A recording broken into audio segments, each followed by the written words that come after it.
Trevor was feeling glum. Summer had been and gone, and he had much less work to do. All he could do was watch the leaves changing colour and falling from the trees. It came as a surprise when, one morning, Jem Cole came strolling towards his shed. "Morning, Trevor," he smiled. "How about we get you ready for work?" Trevor was excited. "A job? For me?" "They need you down at the timber yard. One of the machines has broken down, so you're going to help saw wood." Trevor was soon at the sawmill and hard at work. The workmen were very impressed. "I say, Trevor," remarked the foreman, "you're sawing more logs than the machines have lately. Maybe you should be here permanently." Trevor felt proud, but it wasn't to last. "Hello, Trevor. Finally being put to use?" "Oh, yes," Trevor replied, obliviously. "I'm taking over for a failed machine. It's nice to be useful." "They only called on you because their usual machine failed. As soon as it's fixed, you'll go straight back to that lonely shed of yours."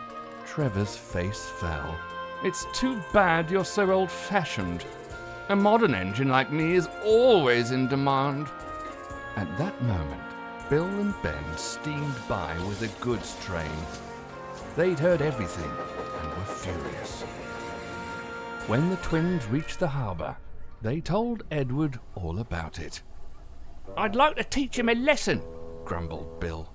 "We'd straighten him out good." Now, you two," said Edward. "Stooping to Diesel's level is no solution.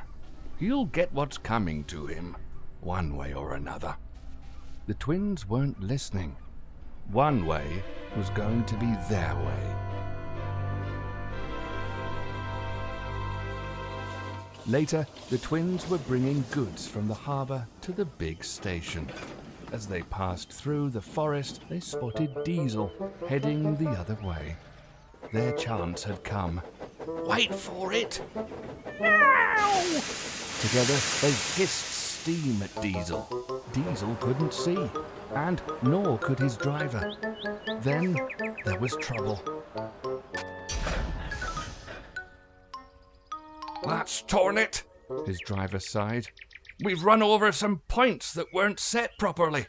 I'm sorry, Diesel, but it looks like you're going to be stuck here for a while." Diesel was cross. His driver left him to have a cup of tea, and now Diesel was alone.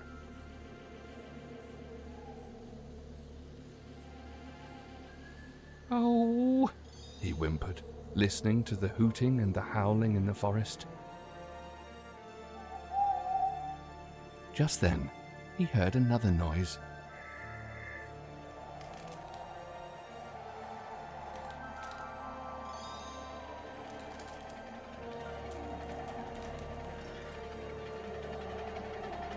"Oh dear," he cried, shutting his eyes. "I'm not a deer," came a voice.